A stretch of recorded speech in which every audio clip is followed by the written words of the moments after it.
is up, everybody? My name is James D. Fiore, and this is Casual Friday. I am so happy right now, and there's a few reasons why. One is that I'm back, baby, in the words of George Costanza. I am back. I have been on an unplanned hiatus over the last 2 weeks. I've been away. Oh, shit. I don't even remember the last time I did a show, but I in the last month, I've been to London, UK. I've been to Chicago.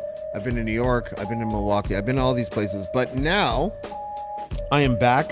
I am of sound mind. Last time I did a Casual Friday, as I right at this moment, I was sick. I had COVID. And I have a funny feeling that the new strain, or the new, what do they call that? Aggregate? The new whatever of COVID that they say hasn't entered Canada yet. I might be patient zero because a subvariant, I think is what it's called. And I would like to thank my trusty assistant who just gave me that name. But I have a funny feeling that I might be patient zero of the new subvariant of COVID, because I went to the UK and New York, came back, and then 2 days later, I tested positive for COVID, and I was just wrecked. I was completely fucking wrecked. I couldn't taste anything. I had body aches, a fever. My sinuses were all messed up, and I tested positive 3 times. And then like 5 days later, I finally tested negative. Still felt sick for another couple days. Like, I was really, really ill for like 7 days. And as a good patient zero, as a very competent patient zero, I didn't leave the house or see anybody. So I would just like to let the Canadian health officials know that although I think I was probably a patient zero for the new subvariant of COVID-19, that I did my part as a patriot and did not leave the house or see anyone at all, confining this horrid illness to myself.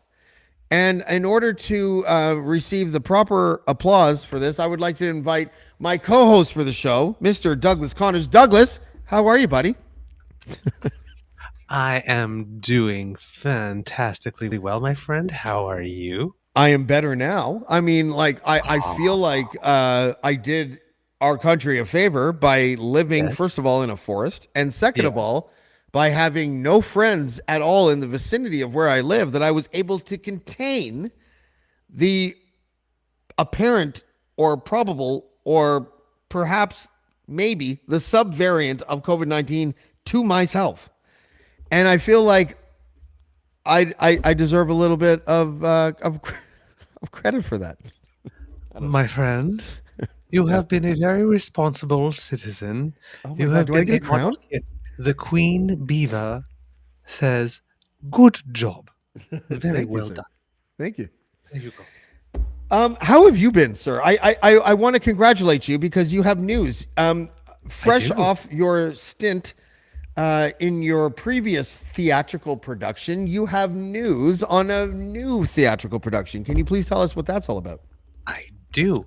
I do. About a week or so ago, I sent in a video audition for a brand new musical that's been created here in Kingston. So, based on the popular children's books Madeline. Oh, Yeah. So, yeah. it's Madeline the musical. I will be playing Lord Cuckoo Face. How can you not giggle when you hear that character name? I know, it's great. And a couple of other roles too, a trustee, the Spanish ambassador, and whatnot, but Lord Cuckoo Face. Um, Unfortunately, it's just 2 days, so it's October 13th and 14th. Okay. Uh, 3 shows, but it will be at the Grand Theater in the large theater, so the huge professional auditorium, the biggest stage in the city. I'm And going it's to a make a company. commitment right now, Yes, because I yes, no yes. longer have a job outside of the home. I'm going to rent an Airbnb and go to either the 13th or 14th showing of that, because I don't think I spend enough time supporting my friends in their artistic pursuits, and I would like to do that right now. So we are sitting here October 25th. I am making a commitment. If I do not listen to what I'm going to say right now, and you can hold me to this, you can clip this, anybody. If I do not make that show, I will donate $500 to a charity of your choice. I promise. Rainbow Railroad. I better fucking make that show because I don't want to pay $500. I It'll need to go to cost you the less show. to come to the show. Yeah. Congratulations. Is that like one of the main roles or a minor role? Like what is it? Like I'm not Um, familiar with Madeline. I have two kids, but I don't know. I'm not yeah, familiar with Madeline. I would not assume it's a main role. It might be the principal male role. Okay. Um, but that doesn't mean it doesn't mean it's a huge role. But it's a company I've worked with before. I think 4 years ago, we did Matilda, and I got cast with them at Rudolpho. That that was a whole lot of fun. So Douglas, can you to go get in and to work. out? Your audio is chopping up a little bit. Oh, hold on. Might be my toggle. Do you have 1,000 tabs open? Uh, that might have something to do with it. But Yeah, you might. is that better? That is better. Okay, yeah. Sometimes I just have to toggle the noise setting Oh, okay. on Yeah. the restream on and off, and so yeah. I so Congratulations, buddy. Listen, thanks. is that because I'm always really curious when you're people that are around our age. I'm 47. I believe you're 50. Right. There is a good version. I would say a good version of a midlife crisis is where you decide to pursue some of the artistic endeavors that maybe you didn't put enough effort into when you were younger. Are you Mhm. experiencing that sort of positive midlife crisis at this point in time? Because now this is your second role in a theater in a excuse me in a theatrical production, and I feel like it warms the cockles of your heart in a way that maybe other things do not. Oh yeah, it does. But I've been doing this. I started out as a dance student, right? That's right. When I was a kid. So I think I took my first dance lessons at 8 and I was hooked and I did that for 13 years. And I was doing a Bachelor of Fine Arts at Concordia in contemporary dance when I busted up my leg really bad. And that pretty much put an end to that. And it was, I had surgery on my leg, had to learn to walk all over again and all that kind of stuff. Yeah. And X number of years later, like almost like a dozen years later after the surgery, I said, I really do miss dancing. Now, I probably can't dance National Arts Center dancing anymore, right? Which is I where I bet was you can. going. I bet you fucking can. Maybe. I kind of sort of like babied my knee. Now that I'm playing tennis and I'm much more confident because I mean, tennis can be pretty hard on the knees and I'm handling it maybe. But my mind was saying, I can't do that, but certainly I can do community theater dancing. Hmm. Right. And that got me to a point where I actually did get a professional job where I got paid to dance like 26 years after I stopped dance school. Wow. Right. You must be Which is really kind of, proud. Do you ever sit there at night and just be like, "This is"? I'm just so happy that I'm doing this. yeah. Well, that's the thing, right? Is that it was supposed to be over at 21. And, and yes, the first time I was paid professionally to dance was like in Montreal in a cabaret thing, was a 10-day stint. It was, and it was not big money at all. Hmm. But someone paid me to dance. Yeah. Finally, I was a professional dancer. And then they hired me the next year. And the following year, we actually got union credits Oh for wow. the show. And we had a small tour. So it was like my first ever tour. So, and this was all out of just one day saying, why not try a musical? And I Mm. didn't know if I could sing then either. And I thought, well, there was a theater company I'd worked with for many times that had done just one that were doing their first musical ever. And I thought, well, if ever there's a shot, it'll be this one because all the people from musical theater who go to all like the big places probably won't try here first because in case it's bad. And every time I've tried at a big theater, I've never gotten in. So maybe this is my shot. And it was, and it worked. I think that's Uh, amazing. and I'm really from proud of you, buddy. Yeah, Like, yeah. so it's been a really good experience. But I've been acting since when I stopped dancing. Acting sort of came back again.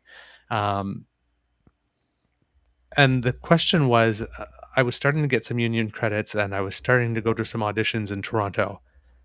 And there's something that happened in my life that made me think, maybe I don't want to be famous. What was that? What happened? Um, I got some attention at one point in my life for like a small period of time, like a lot of attention, very intense at one time, and I didn't like it. Attention from.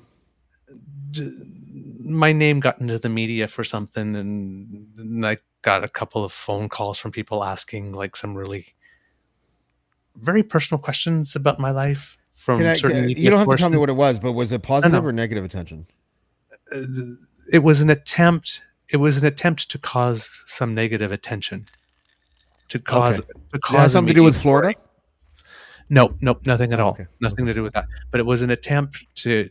Somebody had gone to the press and reported that I was doing something that was like terrible, Oh, and they were calling me and asking me like very very personal questions, and it's like, where is this coming from? And of course, there was absolutely nothing going on. The story never actually made the press because there was nothing to report. So, but it was just sort of like, wow, okay, I'm getting a little bit of attention, and there's already people that want to make trouble for me, yeah. I guess. And it's like this thing that I'm doing that's got me the attention. I'm volunteering for this. Like it's not like somebody's paying me to do this, or I'm getting a free car or something. Like it's costing me money to do what I'm doing Yeah. here in this volunteer. Why would somebody make me try to make me trouble? It's like I'm not gaining anything from what I'm doing. So it was just very very weird, and that made me think, which is why I kind of stuck to theater, because in Canada you can be a famous stage actor and nobody will know who the hell you are. That's true. But if you start auditioning for TV, I guess the thing is like, okay, sometimes you might get little commercials, but you never know what's going to hit. And then when it hits, it's like, do Yeah. you stay back or do you go for it? And I'm Yeah. kind of curious, so I would go for it. That's So, interesting. That because so I like being an obscure podcaster. I am not a household name, right? Like mm, I'm certainly not. And I have rehearsed my answer case in case I wake up like one day and like my podcast blows up or something like that, and I get yeah, these calls, and if they ask me about certain things, I have a canned response already. And my canned response, tell me what you think of this canned response. They say something, and I go like this. Oh, that was like 2 kinks ago. It's the only thing I can think of that will make people go, "Oh, you," instead of like drilling uh, down on it. I like that. I like that. I like You that. know I what I mean? like that a No lot. matter what it is. Oh, that was 2 kinks ago. Fuck it. You know. But I appreciate that. No, listen, I think that that is great. I, I don't know if I have the balls to do what you do. Like it takes a really certain level of bravery to be able to stand on stage live in front of an audience and sing. Like it's not easy, and Yeah. so I commend you for that, dude. Well, the thing that's interesting about it is that um, it's weird. My internal hardwiring is really weird. I'm a natural introvert, um, but I grew up on stage and dancing. So on stage, I'm safe. Where most people's number one fear is public speaking, right? I was on the national debating team. I have no problem with that whatsoever. There, I'm safe. Invite me to Interesting. a dinner party where we're just six people and the only person I know is the host. I want to die. Really? Oh my God. That is my version of hell. That's really A interesting. Is that because small, small, tiny it's little harder? intimate game. Is that because it's harder to personalize a crowd than it is a dinner party? I think so. And Interesting. plus small talk. It's like, See, I'm an uh, extrovert and I excel at dinner parties, But when I was doing live shows as a hip hop artist in the early 2000s, I would suffer from like really severe stage fright. See, that I've never suffered for. I get the butterflies, the big ones, Yeah. every now and then, like this, but I always get butterflies. But somebody told me that the butterflies are something that you just surrender to because if you don't have them, don't go on. You're way too overconfident and you're going to screw up. The butterflies are a sign that you're alert enough that you're not. That 90% of you is on stage, but that 10% is watching you to make sure you're doing it well while you're And doing it. is that a conversion idea? Like if you have butterflies and there is a powerful energy that is present within those butterflies that you can convert that energy to a good performance? Is that the idea? Exactly. Exactly. Because especially live theater, one of the problems is starting off too slow Hmm. with not enough energy for the like this, and then you kind of notice, and then you have to try to find some place natural where you can try and pick it up, but it just Right. Okay. drags. So then, but in theater, starting off with not enough energy or starting off too small, Right. it's better to just go bigger and realize and pull it back than to start too small and never actually get there. Okay, that's really interesting. Yeah. I So, know a lot of introverts that are performers. They're self-proclaimed introverts, mhm. and they say the same thing as you. So you're bang on. They say that they have little problem performing in front of a crowd, but often they get really kind of nervous and uncomfortable during one-on-one media interviews. Yeah. Well, with the crowd, it's nobody bought a ticket to watch someone fail. There's Right. nobody in the audience that bought a ticket going fail, fail, fail, right? Everybody there wants you to do well. They want a good show. Yeah. So give them a good show. Yeah. It doesn't become more complicated. And if something happens, well, something happens. That's showbiz, kid, right? What's your post-mortem from your last show that you did? Like, how Oh, do you feel it? How do you feel it went? my last show was a gift. Really? Yeah, it's one of those rare shows that's a gift. I Explain. was well, I volunteer with the board, the local community theater. So we had the auditions, and I was producing. I was only supposed to help. Uh, but it was one of these ensemble casts. So normally you read from a script or you prepare something, but this one, because everything was banter, there was no monologues really. So you had to have like 5 or 6 people at one time auditioning, Hmm. each reading a line back, boom, boom, boom. So when there wasn't somebody there in a certain group, I would fill in. Well, after the first day of auditions, they asked me to shave, come back the next day, Can like you this audition. can you stop looking like Saddam and come back looking like More like could I play stage age 30s we need less Saddam and more Jimmy Smiths. if I got rid of the gray. Yeah. Um, but yeah, I ended up getting the part which was the lead. Oh wow. Um, and it was a story about a young man in his late 20s, early 30s, who's finally getting, who's lived with his 4 Italian grandparents, who were Oh very wow. close to them all his life, and has gone there every Sunday, every Sunday dinner since he's become an adult. And Did you he have to gets learn how to twirl spaghetti? no, no, No. no, not for that. Okay. And then but he gets a job in Seattle, across the country, and he's got to tell them that he's going, and then the Oh. grandparents try to find a way to get him to stay. So the 4 actors that I played with, who played the grandparents, I have so many more years of experience at this than I am, right? So it was a master class of acting for Oh, me. that's great. And were they cognizant that you were trying to learn from them? I hope so. I don't know if I outright said it, but every time I showed up at that thing, imposter syndrome? I didn't Yes. have that, but it was like every time I showed up at rehearsal, it's like, okay, you really need to up your game because Martha knocked it out of the park last time.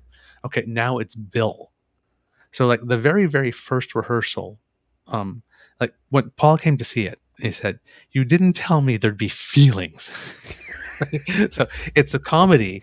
It's an outright comedy, but at some point, like this, there are feelings. And right in the first rehearsal, Bill, who plays my one of my grandfathers, delivers this soliloquy, and he literally has me crying right at the first rehearsal, Oh, really? like in the rehearsal, like this. And I'm sitting there, I'm thinking, okay, if I'm crying now, by the time, after 3 months of rehearsal and we get on stage, I'm not going to be able to cry anymore. I'm going to be so used to doing this. And every show where I had to cry, because I never actually managed to do it until like the last one, right? To get to that place where you actually have to cry, I always had to sort of like do that fake theater cry, like no actual tears actually falling out of my eyes. Because every single rehearsal, every single night, he found a way to come and get me. You know, having It's someone ridiculous how good he was. there, and there is a. Oh, maybe I should ask. I don't know. I don't know the answer to this, so I'll stop pretending like I know what I'm talking about. But there feels like there might be, and maybe you can tell me. Is there a stark difference between unearthing your own truth and having your truth extracted from you? Ooh, wow. Y- At the ultimate end, no, but the journey there, oh yeah. Interesting. What we, I guess the ideal situation would be to learn how to unearth it yourself. But when it's extracted from you, there might be a because I've had truth extracted from me in an acting class before, and I was completely floored at how powerful that felt. Right. And I'm wondering if what I guess maybe my question is, what are the advantages of having your truth extracted versus having the ability to unearth it yourself? Oh, repeat that question. The what are the advantages to having someone else extract your truth out of you so that you're able to deliver versus being able to unearth it yourself? Um, the advantage is, um, if you find it yourself, either it's something you stumble upon by accident, and as it happens, you go, "Oh, what's that thing?" and you notice everything, and then you try to recreate that, or you've drawn from something in your past, a place that you've gone to, a place that you go to a place, and you draw from that, and you try to bring it in. But when somebody extracts it from you, um, usually, um, it can happen gently, and then someone says, "Hey, try it this way," and ooh, you discover something. But sometimes it comes after being pushed. Often enough, it can come after being pushed, and it can come after having um, what seems at the time a negative reaction as well. That's interesting. Like you push me too damn hard, like just stop, right? Like this, and then something happens, and there's that little more release, and then something happens after that. Mm. I It's took almost an like acting that I took block. an acting class once, and that's the reason why I asked you is because there was like, I don't know, 8 9 people in this acting class, and I watched one after another go up. And the acting teacher, who's a friend of mine, Troy Skog, he's a very talented actor. He was in Owning Mahoney. He was in an X Mm. Files episode and everything. And he was able to make every single person in that class cry one by one by extracting their truth. I was the last guy to go up, and I knew the guy. He was a good friend of mine. And I went up there with this idea in my head that he wasn't going to be able to do that to me. And He got not your only blind was he spot, able to didn't he? do that to me, but he was able to extract my truth and put me into tears quicker than anybody else that got on before me.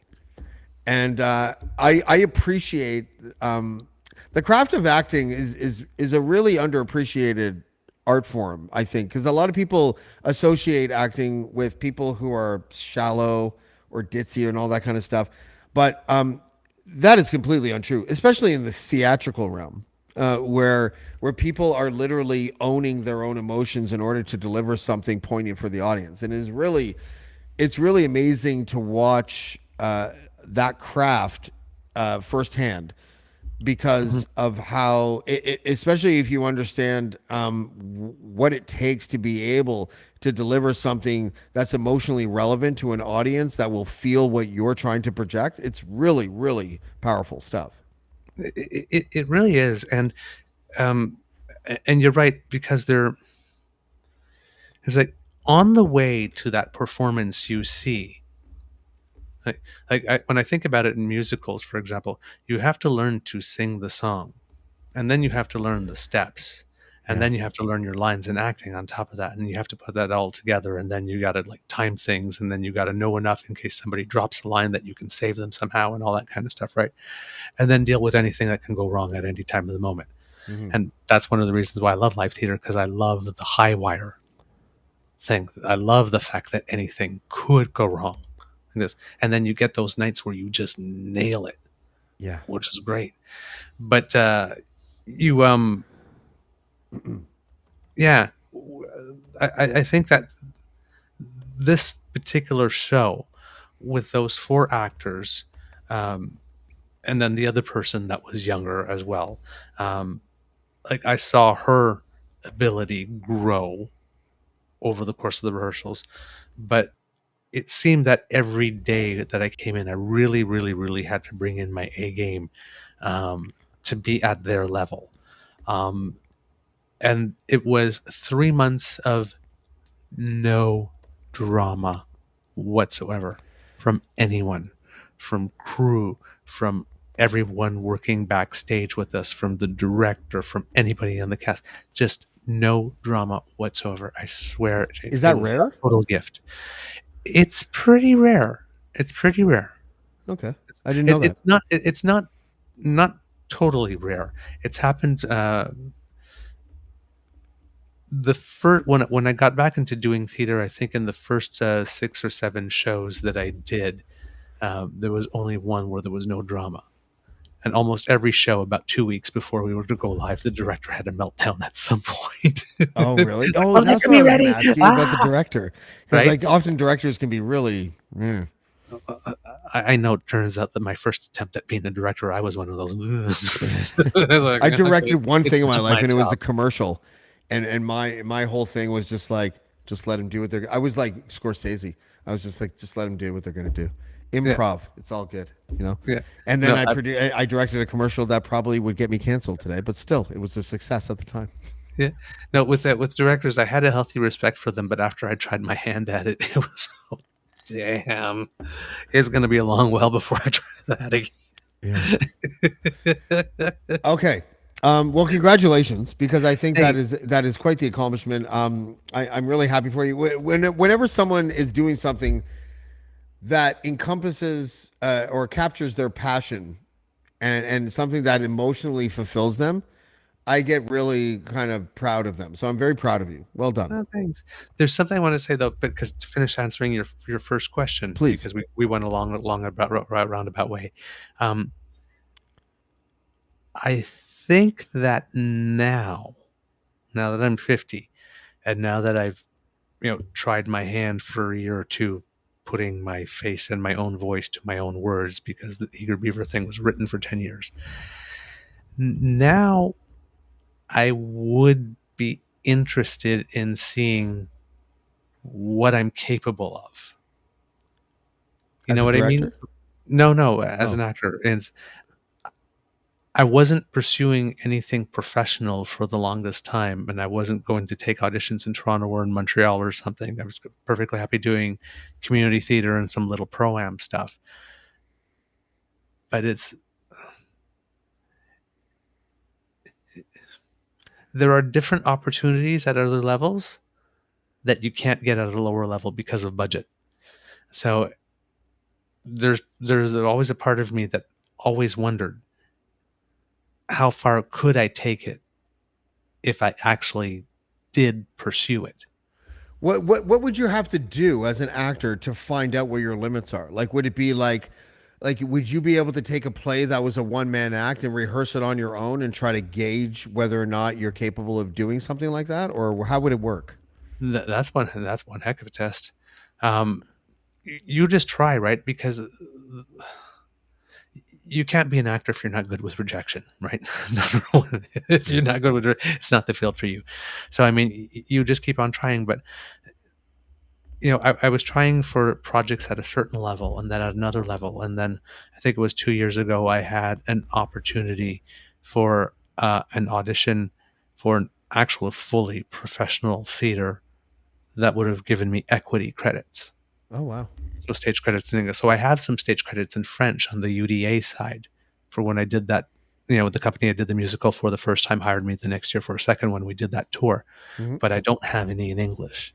Oh, So, interesting. but now I'm at the point where my resume is good enough that I get in if I put my name in for auditions for professional companies. I haven't gotten one yet. I got one. It's not a no, it's a not now because turns out we're not doing the project right now, but come and audition next year. And then the following year, they decided to take a year off. So December will be the following year. Dude, keep Uh, at it. Keep at but it. Like, I'm like 3 or 4 times, I'm like knocking on the door. And every now and then someone will throw money my way for something, but that just that equity is like right there, and I'm sort of like just right here. I'm getting invited to the party to come audition, but I haven't been called up yet. I think, It's listen, just like, oh, I'm one of those big believers that success is uh, is an equal part of talent and ambition and perseverance. Like they're keep going. You know what I mean? Like there it's a are thousand frogs to get a prince thing, right? You got to kiss them. 100 volume, volume, volume. You know what I mean? Like, and it's true. That's why a lot of like not in maybe not in theater because that's it's a lot easier to tell if you if the casting director fucked it up in theater than it is in television, right? But in TV and movies, it like I'm an actor. I'm technically an actor producer because I did a commercial that won awards or whatever, and I needed to pay people to scale for this certain client. So Hmm. I had to pay $700 or whatever to become an actor producer.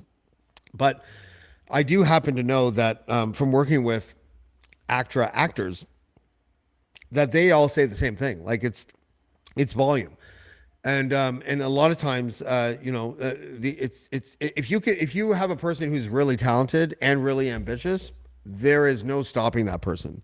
Hmm. If you have a person that's very talented and non-ambitious, the mediocre talent who's really ambitious will far exceed that person who's really talented but not that ambitious. Hmm. And that is weird and logical all at the same time. Hmm. And the thing with me is, I'm a bit of a stereotypical type A, so I am very, very, very ambitious when I set myself up. And I was a dance student for 13 years, so I'm extremely disciplined. So You're it's also probably, do you ever look at someone like you're a dancer? Do you ever go like this? That's the dancer beside you and just stick your nose up in the air like that? no, no, no, no, no. No? Nah, Okay. nah, that's totally against type. You should have seen. There's a play I did a few years ago, Cranston Bernardo, like Yeah. this. Like, we know each other a little bit, right? Yeah. Think of what the polar opposite of my personality would be. Grumpy and mean. I had to play that and Oh, violent. shit. Oh, nice. Well, that's perfect. That's a great test. I know the rehearsals were so much fun. it's like it's like, oh my god, I can't believe I get to say these things. I would never say these things in real life. In the play, I actually It's like watered Douglas somebody. in like the shitty person Matrix, you know? I actually waterboard. I had to waterboard someone in the latrine in this play. Yeah. Right? Wow. It's like grab them by the hair. I'm thinking like, I'm enjoying this way too much. Well, I'm proud of you. October 13th and 14th. And once again, just for those just joining us, I have committed to going to see Douglas's new play, where he plays Mr. Cuckoo. Lord Cuckoo Face. Lord, see, I thought I was being silly. And the name of the character is actually sillier than what I could come up with, which is Lord Cuckoo Face. I'm going to go make the trip to Kingston on either October 13th or 14th, stay in an Airbnb and watch his play. Or if I miss it, and I'm committing this, and this is fucking real, I'm going to commit $500 to a charity of Douglas's choice if I don't go see it. Now, I want to switch gears a little bit here. All right. And I don't want anyone to be like, I thought this was Casual Friday. You can't talk about serious stuff. Everything's casual. Casual Friday is now defined as the following. Even serious stuff is discussed in a casual manner. Exactly. That's how it goes. I wrote this piece today. I'm getting casual. Yeah, you're getting casual. Decision to uphold Jordan Peterson's social media training order is an Ontario court troll job. Now, I'm going to tell you what I meant by that, and then we are going to discuss it like rational human beings. I have a feeling that if Jordan Peterson were a different kind of person, and he, okay, first of all, let's talk about his social media posts which, by the way, I don't think were very nice posts. I don't agree with any of the things that he said.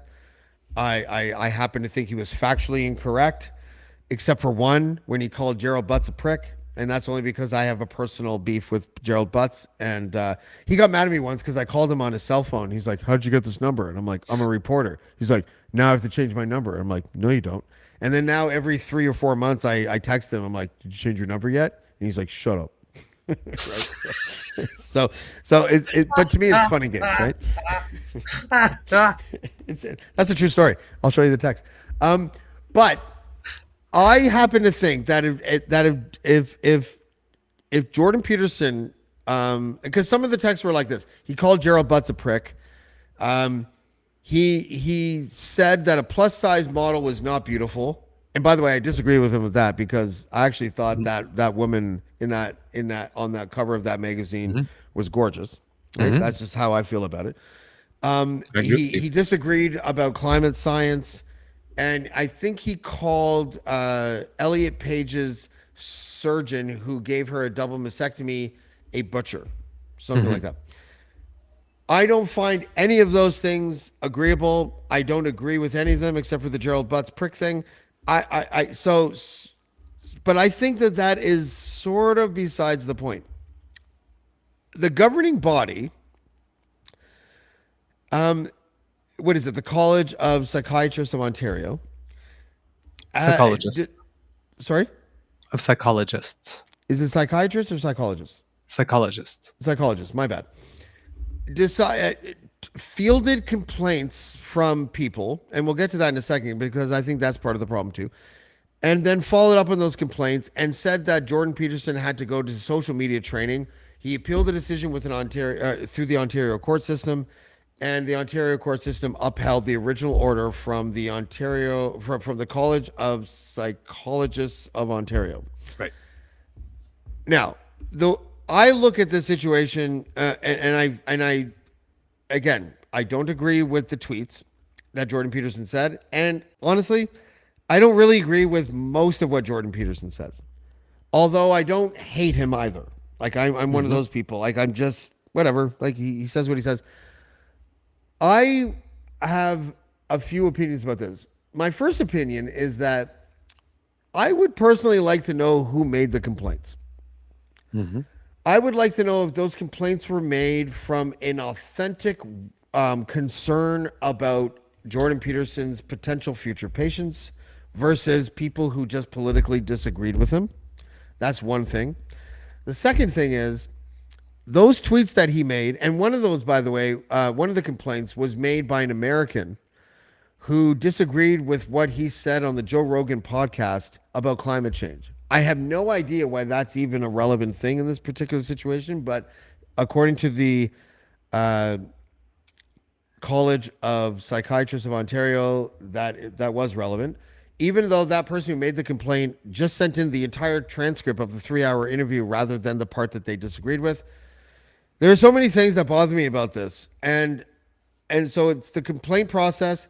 And then it's the idea that I seem to believe that if Jordan Peterson called Donald Trump a prick, and if Jordan Peterson was really mean to Matt Walsh and somebody else, that no complaints would have ever been levied in the first place.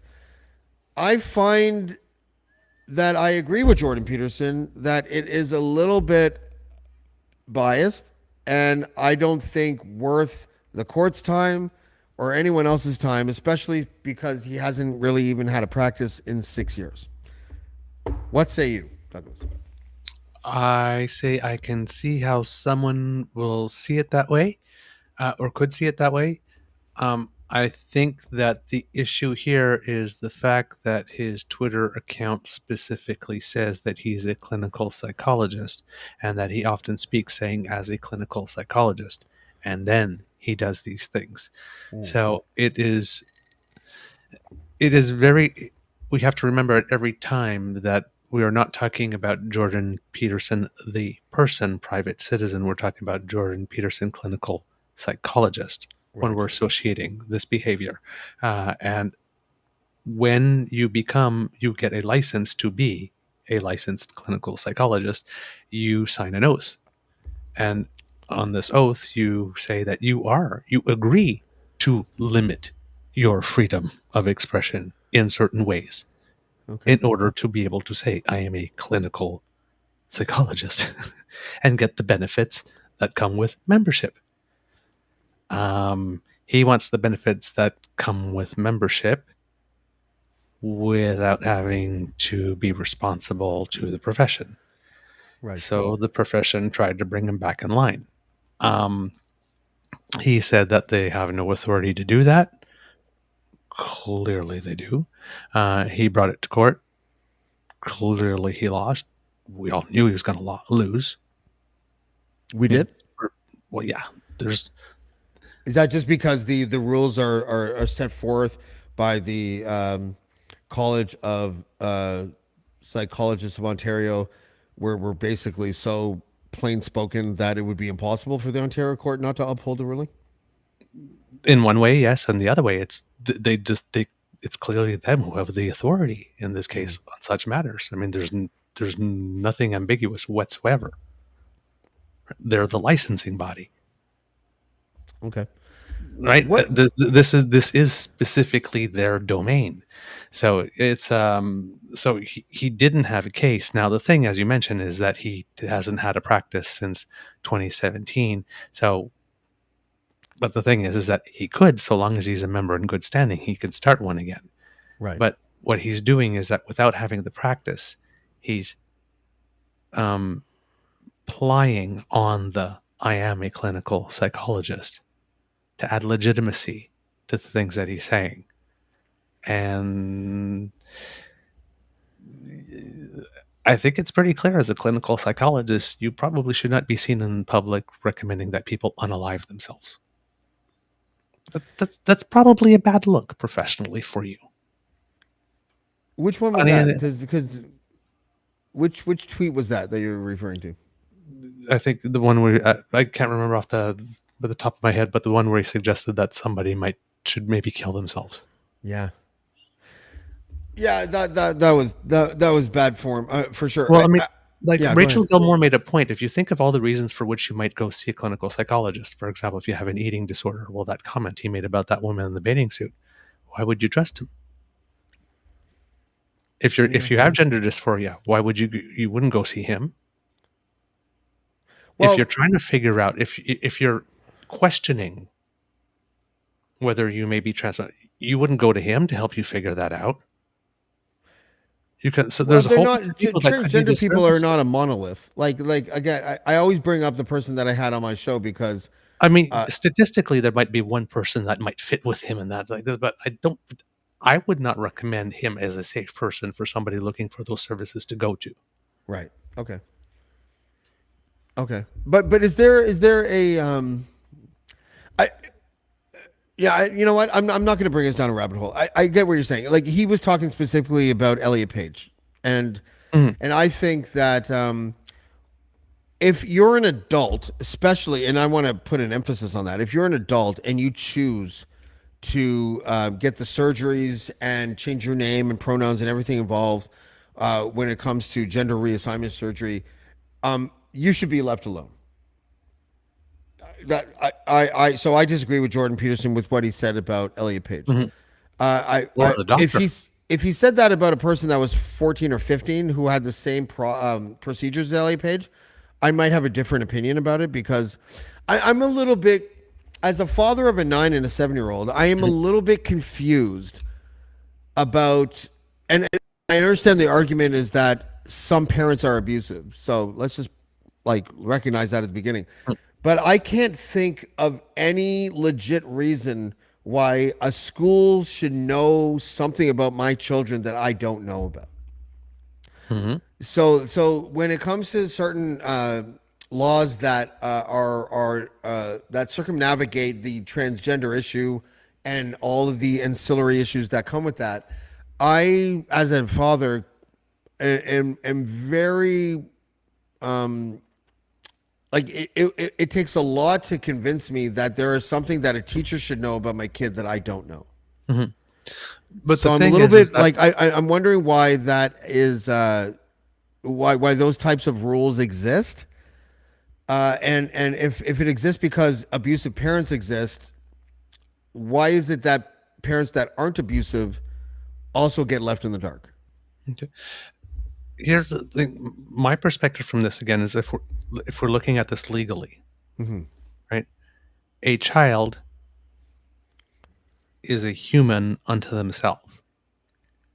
So they have a personality, they have rights unto themselves.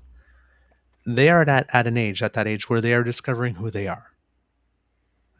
They spend X number of hours a day at home. They spend X hours a day at church, not church, at school with their friends. That's a whole other They thing. behave Yeah. they behave differently with their friends than they do at home. Right? Among their peers, there may be other people who are gender fluid, I guess, or rainbow in any way. Now it's not weird. Like when I was in high school, it was still weird to have a gay friend in your circle because I was the gay friend. I know it was Yeah. weird. Now it's weird if you don't have one. Right. Right? Things have changed. Um, so kids are going to more be themselves at school sometimes than they are at home. They're going to try things. They're going to test things, test out personality, hang out with different friends. Like this, they might swear in the schoolyard but they may never try at home.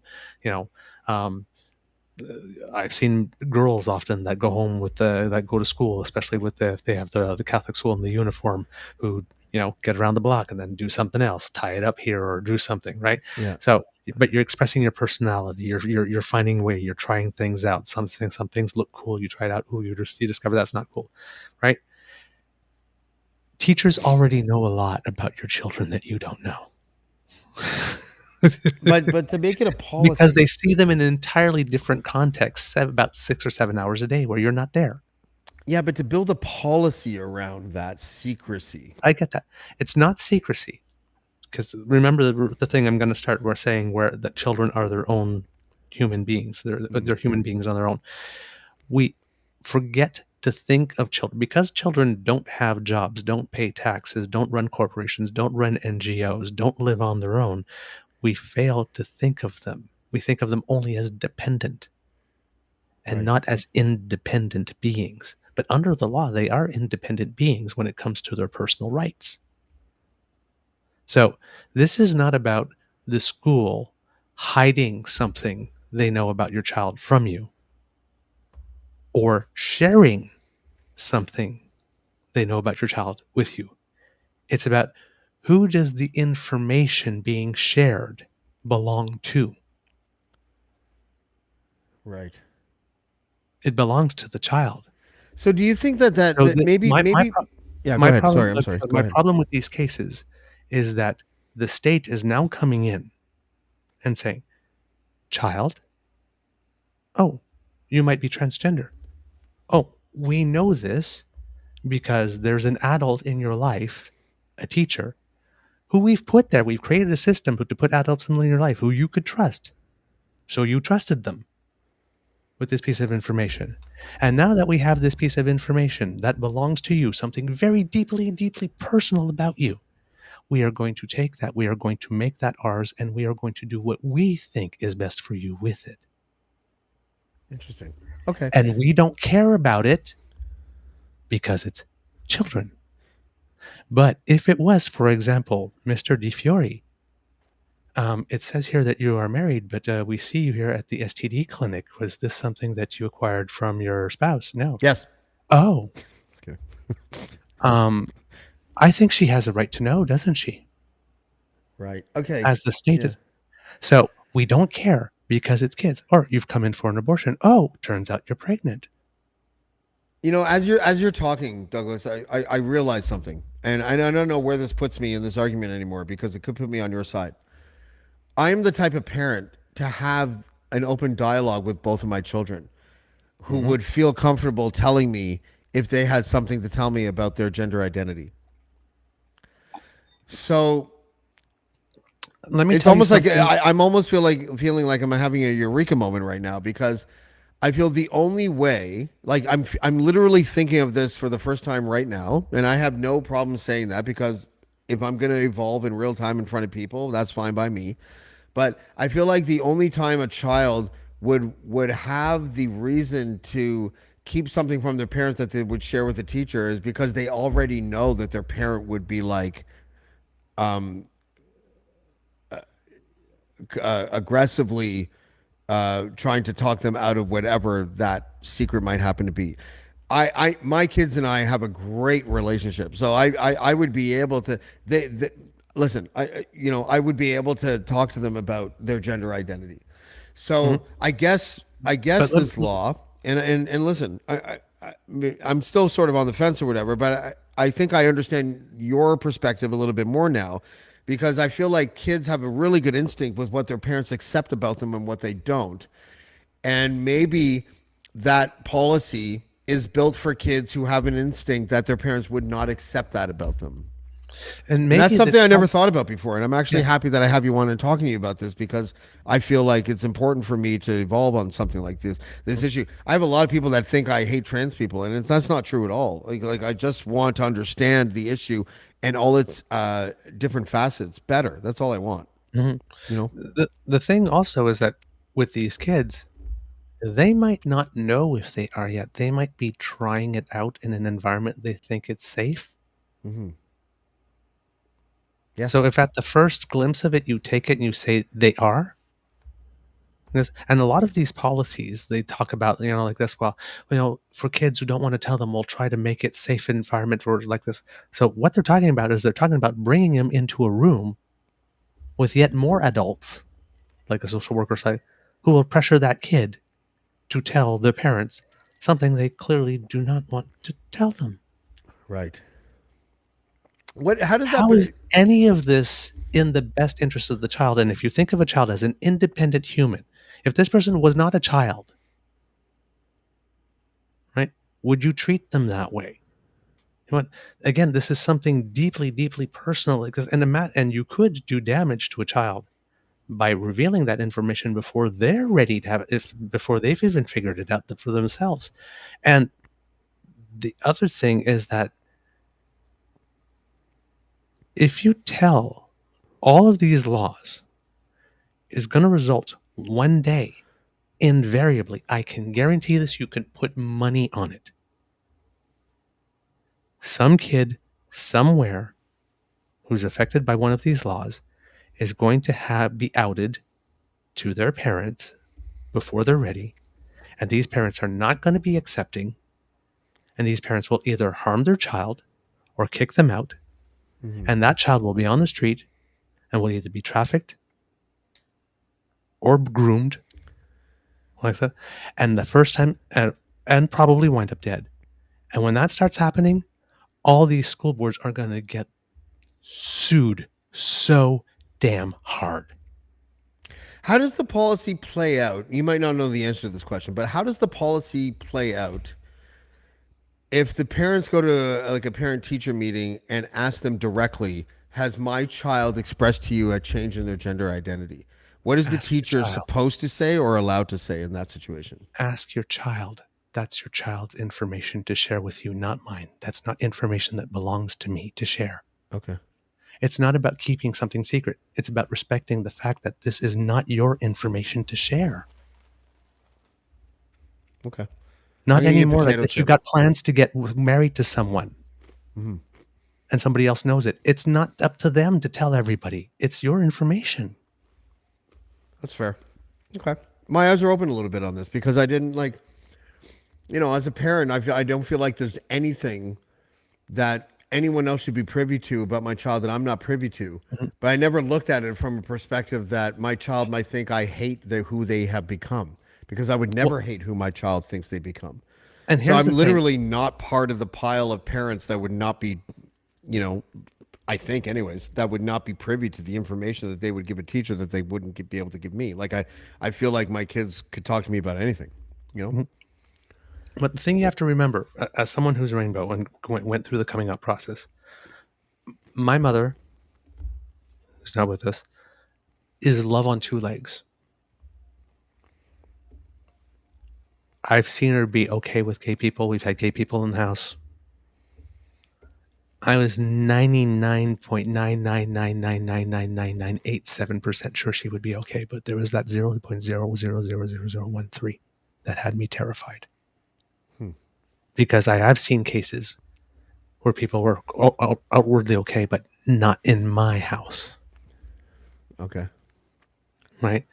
So even if you think you've done, parents, if you think you've done everything to create the environment safe, there's probably still a small fraction of them that is still terrified as fuck no matter what. If Because my son is gay, statistically, the one there's a thing chance. that would make me really ecstatic is that I would be able to borrow his clothes. Just kidding. Just joking. But just remember that, right? Yeah. Like if you know, just every child, even if they're almost 100% sure, is still terrified Okay. because you never know what happens, what's going to be real until you actually say it. And that's once that word comes out of your mouth, and between that reaction, it feels like a freaking lifetime. Yeah. It could be just 5 seconds of terror, but it feels like a lifetime. I can only imagine, Douglas. Obviously, like I have no way of being able to personalize any of this stuff. One thing that I will say is that I think, and I mean this, I'm not trying to be, curt or flippant or anything, but my recent separation has, I think, made me more open to evolve on a whole bunch of issues regarding my kids because I one thing when you're together with somebody, whether you love them or not, when you get into the routine and the monotony of a sort of like nuclear family, you can sometimes forget about the nuances and the specifics about what your children experience. And one thing that I have been extraordinarily aware of in the last few months as my children and I navigate this new situation Mhm, is a new appreciation for what they go through mhm, as individual little humans, right? Like, mhm, and so I was kind of I got a little verklempt today because my son, my son and daughter have and I have spent the last few days together, like 10 hours a day. mhm, Um, they go back to their mom's house just before dinner, but I get them at breakfast time, so say 10 hours a day or so. mhm. And my son today, just before he got picked up. Just sort of casually. He wasn't being emotional about it, and he wasn't even really looking at me when he said it. But he said, "Daddy, I really like the last couple of days being here because you remembered how to play with us." And I was Mm, like, and I knew exactly what he meant at the time, like when he said it, and he was right because when my wife and the kids moved out, mhm. you know, I didn't see them for about a month, and when they came back. I missed them so much that I was very much like I just want to snuggle with you guys and watch a movie, right? Like Right, I want to hold you close to me and watch a movie right, or right, whatever.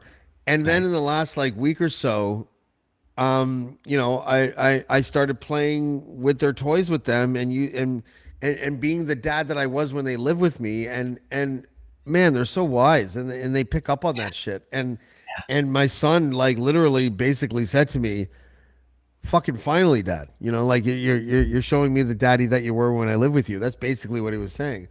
Yeah, And it made me feel a little bit ashamed of myself for not doing it sooner, but also really proud of my son for being able to communicate that to me. You know what I'm saying? yeah, yeah, yeah, yeah. It's really magical. Like kids are so fucking smart. They know more about human interactivity Oh than yeah, adults do. Like oh they yeah. understand shit immediately. We underestimate kids so much. They are capable of so much more than we give them credit for, and they just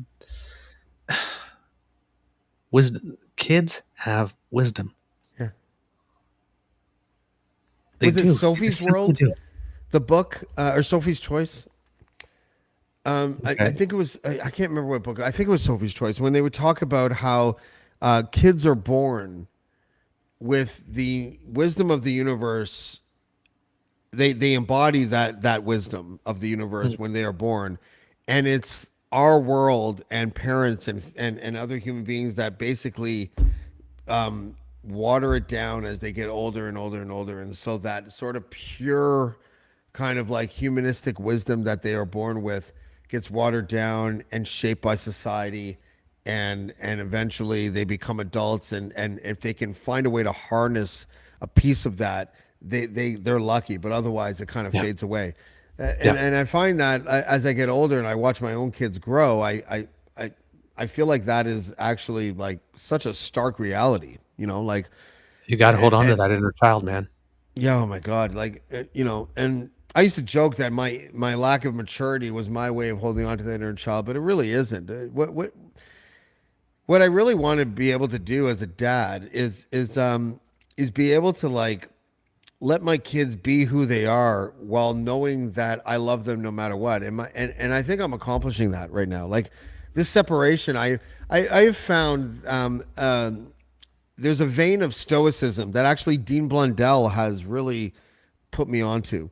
He has sent me a lot of stuff about stoicism that I really truly appreciate, and he's one of my closest friends now, and I really love him for this because the ability to be able to take something as powerfully awful as a separation, Hmm. convert the power of that separation into something that is positive yet equally as powerful and redirect it back out into the world is Right. probably the most valuable lesson I think I've ever learned.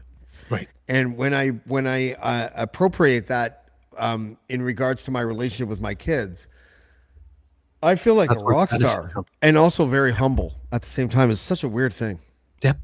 Yeah. you know. That means you're doing right, Dad. I hope so. I hope so. Speaking of children, let's move on to Doug Ford. Ah, ah, ah. Did you see the Love it. Did you see the press conference that he did today? Hold on. I mean, okay. Sorry. First of No, all, I have not yet. I have not okay. yet, but I heard it was a doozy. Well. First of all, the greatest picture in Canadian politics that I have ever seen might be this one. Yes. This is Doug Okay. Ford saying, "Well, I mean, I can't be expected to micromanage every facet of the provincial government," which was That his is way of trying to pretend that he had no idea that the people that were at his daughter's stag and do were getting preferential treatment in the Greenbelt development scandal. I that swear to God, if the RCMP don't come back with some sort of like charge against him or his government right. and we don't protest en masse, Right. I fucking give up, Douglas. Seriously. Like Unfortunately, it's honestly, not like in my say hard what you will wiring to about give the up. say what you will about the convoy protesters, and there's a lot to say about them. Just ask Paul Atkinson. Trust me, I'm with you, Paul. I get it. But if a corrupt greenbelt development, charges and scandal, whatever, if that does not prompt well-meaning Ontarians to get up, go to Queen's Park by the hundreds of thousands and demand a resignation, then we deserve the premier that we have. We seriously I do. agree. Although, I mean, I don't think any of us are so bad that we deserve this, but we have it coming. That's for sure. Yeah. I mean, Yeah. yeah. I'm uh, I'm so over this guy. I just, oh man, I don't know what you know. I'm an optimist, but I'm a very impatient optimist. When Like, does realism and let's fucking pessimism go! Like, overlap? rest him already, man. Yeah, when does realism and pessimism overlap? Because I think we're already there, you know? Ah, God, it's like I cannot imagine. Well, sorry, how am I put it this way? Yes, I can imagine because he's so greasy, but remove the grease, right? The additional extra super duper extra grease, If you and this remove the I grease, can't he's like 165. I cannot. Oh yeah, well, we got another weight. There's the other guy with the weight thing, right? Who weighed in? 215. That's the Right, greatest thing I've right. ever heard. Go ahead. Go ahead. Yeah. I'm sorry, we shouldn't be doing this. We're terrible. Self-reported. Yeah. We're terrible people. Um, but anybody else, anybody else would have police up his wazoo right now.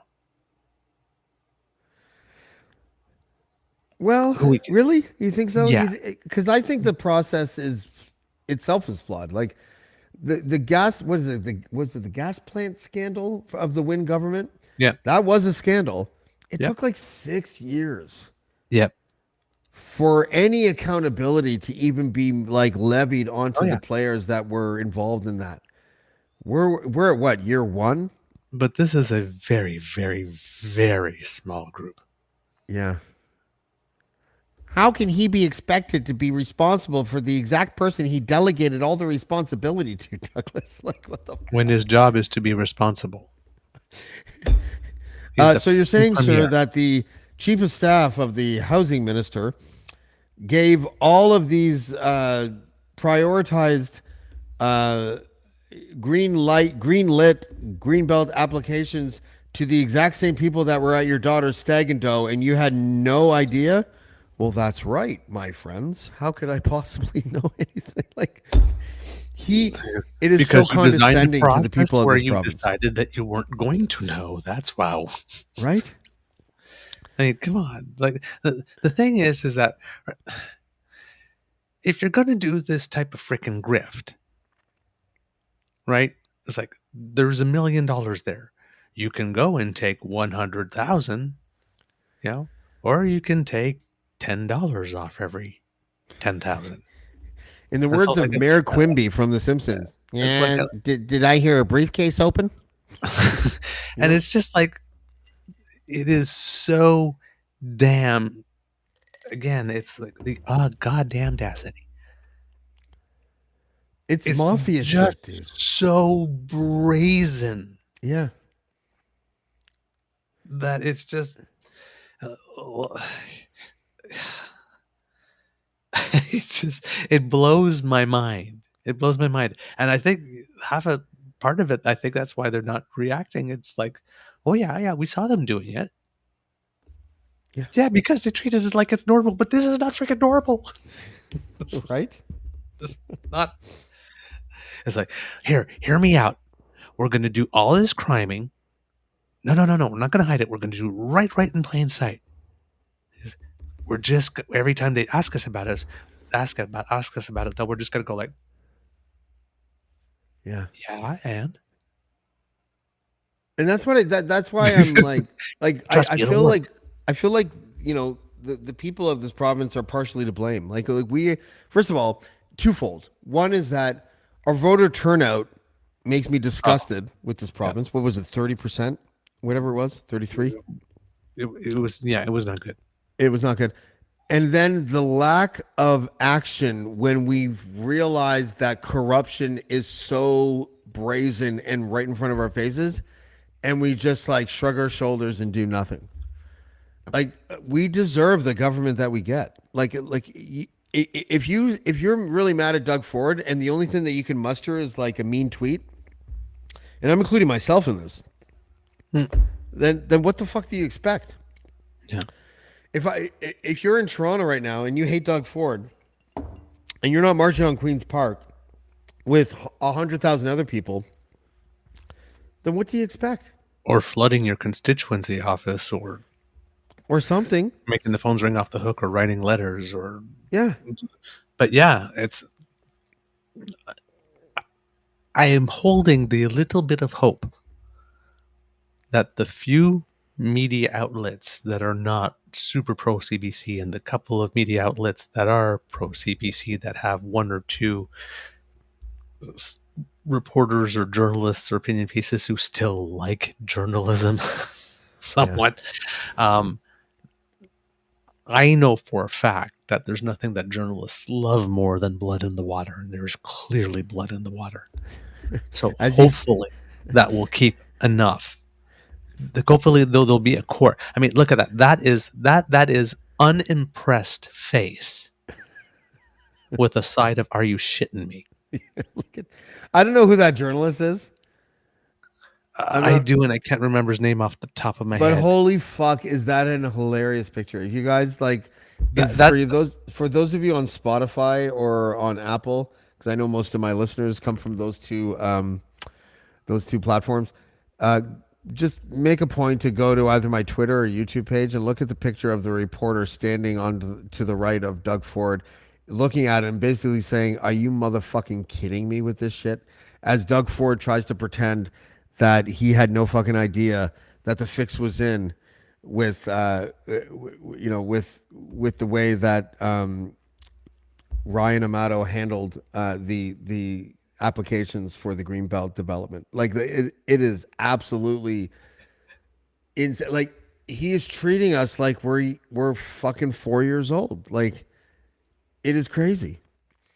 And he resigned, well, see that this so is he the threw him thing. under the bus.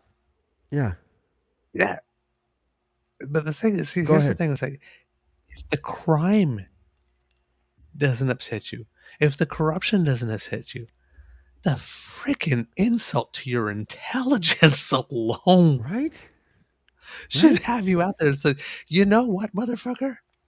I'm sorry, but no. No, we understand that you all grease your palms a little bit on the way in and on the way out, but fuck no. Like, you're not going to piss on my leg and tell me it's hepatitis. I am You know, I'm, sorry.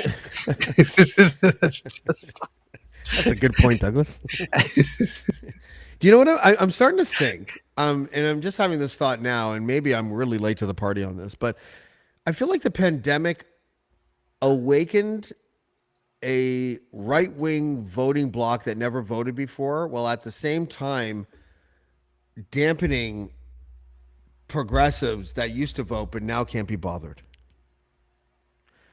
And that's why it feels like everything in our society is either shifting towards the right or giving turning a blind eye to some of the corruption among conservatives. Because you look at Daniel Smith and you look at like Doug Ford and you look at a lot of the weird tactics of our leader of the opposition and the way that he's going about trying to rally his troops. It feels like we just all kind of collectively don't give a fuck anymore. And even though I don't identify as a progressive or a conservative, I identify as a moderate. I know who's in power, and that's who I normally criticize. So I Mhm. criticize Ford and Smith and Trudeau. I also saved some criticism for Poilievre, but I feel like we're not really cognizant enough of what's happening. And I don't know. Is this a post-pandemic political theater? Is this what we're dealing with? Like, what are we dealing with, Douglas? Like what There, is it? What is this called? What era are we in right now? there might be some of that. By the way, the journalist is Robert Benzie. Oh, Robert Benzie. Okay, yeah, yeah. Yeah, I think there's part of that. I think Ford in the last election, in particular, hit a sweet spot Hmm. where coming out of a yet another wave, but still in the summer, and there's a lot of brain power and effort that goes in, you know, living pandemic style. You don't. After a while, it sort of becomes a new normal. After a while, when you're doing it, but when you think about can't go here, can't go there. Oh, I got a sniffle. I need to test. Am I doing this? Oh, did you bring your mask? Did you bring this? Did you bring that? Did you wash your hands? Did you? That takes a toll. Like for some people, it just became their life and they were fine with it. But there were some people. It's like, oh god damn it, I'm fucking washing my hands again, right? Um, and like even I, who thought, you know what, like this, I am like fully converted to masks from September to April because I haven't been sick in 2 years. And it's like last year I slipped a couple of times. I didn't always have it, right? Right. You revert back to your normal pretty damn quickly, even though I am totally sold on, like I'm completely sold on the benefits. Um, but I think there was so much. I think there was a waiting to exhale moment that sort of came there. And it was sort of Yeah. like a, and it's like, there's a fuck it, man. I've been thinking way too damn hard how to get mom, how to get the schools, how to pay the bill, how to. I don't want to think about anything. I've had politics in my face every damn day for the last 2 years. Somebody doing a health, there was a time where the prime minister was giving a health, an update every day for X number of months. And then at one point it became, okay, it's going to be just like once a week now. And it was like, oh God, finally. Yeah. Right. It's like, but what I'm saying is that you don't think of the pandemic as politics being present right in your life, but we were all a lot of us were at home, or those of us that were essential workers, but everybody was tuning in, especially at the beginning, every day to see what the next thing was, Yeah. right? Yeah, that's true. I think you're right. I So it think was just like, we I'm have COVID disconnecting completely fatigue. now. COVID fatigue and politics fatigue sort of went hand in hand, I guess. At that point, yeah. Do you think that do you think that we are going to be able to eventually get to a place where a bipartisanship, like a demand for bipartisanship, will come from people, or do you think like can because I don't want I always sort of hold out a little bit of hope that we are not going to follow in lockstep with our American cousins and just become a completely divided state. Hmm. Do you think that eventually there'll be moderates among the right and the left that will just completely fucking demand that we stop this shit, or do you think that that is unrealistic? It's not unrealistic, but if I'm being completely honest, I think for that to happen, the conservatives have to lose the next two elections federally. Really? Yeah, Oh, they have to spend that much time in the sin bin realizing that this is not going to work for them. Because listen, Polliver is now what, Harper 4.0, 5.0? It's all Harper, but different packages. I feel like Harper has sort of drifted more towards mega than Polyev has drifted to than Polyev slash mega has drifted towards Harper. Like Hmm. I feel, you know what I mean? Like I don't feel Yep. like Harper wasn't mega when he was in power. He may have been a He, little bit he, like sleuthy and like a little bit like cloak and dagger with what his real intentions are and all that shit. But he he was. wasn't overtly mega like it is right now. He wasn't overtly MAGA because he believed in incrementalism. He really was going thinking that, you know, I'm I'm going to get a majority and then another majority, maybe a minority, and then I'll be out. And by the time that happens, I'll have had about, eight, I'll have had about 10 to 12, 13 years, and I will have changed Canada. Now it won't be recognizable little by little bit. Right. Because a lot of the Trump stuff that's going on, some of that stuff was beta tested here first. If you're looking back, for example, removing all mention of climate change from government websites. Oh, Harper right. tried that first, but that went there. Changing foreign aid policy to not fund stuff that did abortions somewhere else. United Okay. States was doing that a little bit, and then we did that, and then they did that some more. We had the the you must remove your veil at the citizenship ceremony. They upgraded that to a Muslim ban. There's there's a Yeah. lot of Good point. things. Yeah. Yeah, it's he did it very, very. He knew Canadians wouldn't go for it. He also knew that because we had more than a two-party system, and that we don't have a U.S. style Supreme Court where the appointees are, you know, conservative or liberal.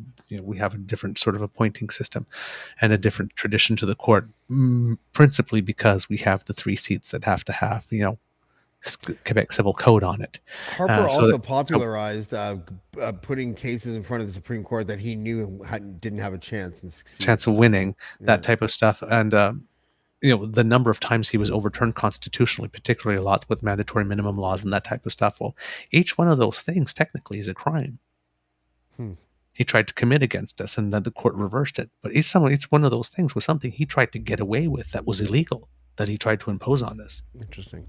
over and over again. Then held in contempt by Parliament, Yeah. and then the in and out scandal, cheating in the election, to which they pled guilty, and then they tried to keep the money. Like this, Yeah. for all this talk about the liberals being corrupt and all that kind of stuff. He was the one that pleaded guilty in court to in and out. They had Bruce Carson. They had Arthur Porter, the associate, Dude, Dean the Del Senate Masto ended scandal up to going to me jail. was, Mike Duffy went to court. well, Yeah, the Don issue, Meredith has the sexual scandal. if I just may, I talk to Mike Duffy on a regular basis, Mhm. right? He Oh, won't come he on got my screwed. show. He won't come on my show because his fucking lawyer won't let him come on my He got show. screwed. He did get screwed. He Thank got you for screwed saying that, totally. because a lot of people don't understand that. They think Mike No, Duffy no, was part of the corrupt machine, but he no, wasn't. no. He tried to denounce it Well, not only every that, step. but like he never actually did anything wrong. Now, No, the he asked all rules the right themselves, questions. the Senate rules themselves were the problem. Yeah, but Okay, he like asked all the right questions along the way. Should he we not did, be doing that? but Should somebody be looking at this? Should we call this person in? No, no, no. You don't need that. You don't know. But he asked all the right questions every step of the way. He got screwed. Harper shot himself in the foot with that whole thing because Yeah. But Mike Duffy. no, no. Wait a minute. Wait a Play, minute. Harper shot himself in the foot. But you know what Harper did? That was genius, right? no, Was getting him to accept the nomination for PEI first, because from that point Harper had him by the nuts. Because Harper well, could just turn around and say anytime if he fell out of line, oh well, oh no, I guess you're not really from PEI. You're from Ontario. I guess we're going to rescind that well, from you. that's where Harper fucked up actually because, Yes. so for those who don't know, Duffy was appointed a senator because Harper wanted him to be his golden boy when it came to fundraising. Right. That was the idea.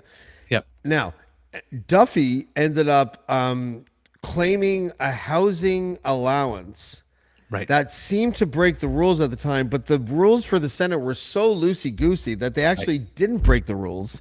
Right. But then Nigel Wright and Stephen Harper decided either they didn't like the potential impropriety of breaking the rules, or they didn't know the rules, because Nigel Wright then cut a check for Duffy, who didn't break any rules, to cover up the expenses that he had claimed, even though he didn't break any rules. So And that they he would covered up not, a scandal that didn't even exist, and thereby invented the new scandal. and expenses that he would not have had he been appointed from Ontario, where he had been living for the last 17 years or 30 It years. still God knows didn't how. break the rules, though. The Senate No, rules well, there themselves were were no so rules to loose. break. Yeah, There were no rules to break. But that's the right. problem is that because he had appointed him from PEI, and clearly he had not been living on PEI, it was the social damage, That's right? right. That Harper Adams like, oh, well But the then, cover up was if you worse than the actual infraction because there was exactly, no infraction. but that's how It's he made him hilarious. dance, Mike Duffy dance. If you don't do what I'm going to do, then all of us, you don't do what I need you to do, then I'm going to go to the media and say, oh well, wait, look at this scandal, Michael Duffy. I get you didn't live in PEI when you signed this document. Yeah, Hey, everybody, look, yeah. wow, and then throw another virgin into the volcano. That's That's how right. Harper. You know how Harper got rid of Raheem Jaffer and Helen Burgess, right? He was going to Burgess him. Yeah, yeah.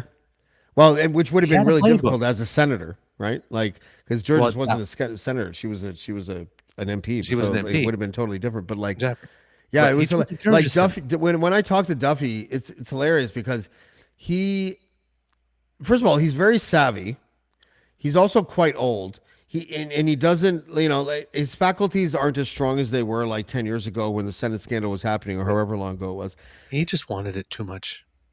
He kind of did, like, he felt important. Like he Yeah. listen, if you're a guy who's in the media and you're in the media for like a quarter century and you know everybody, Yeah. the natural progression for yourself, if you want to have this like career that sort of Emeritus. encompasses all things media and politics, you become a senator.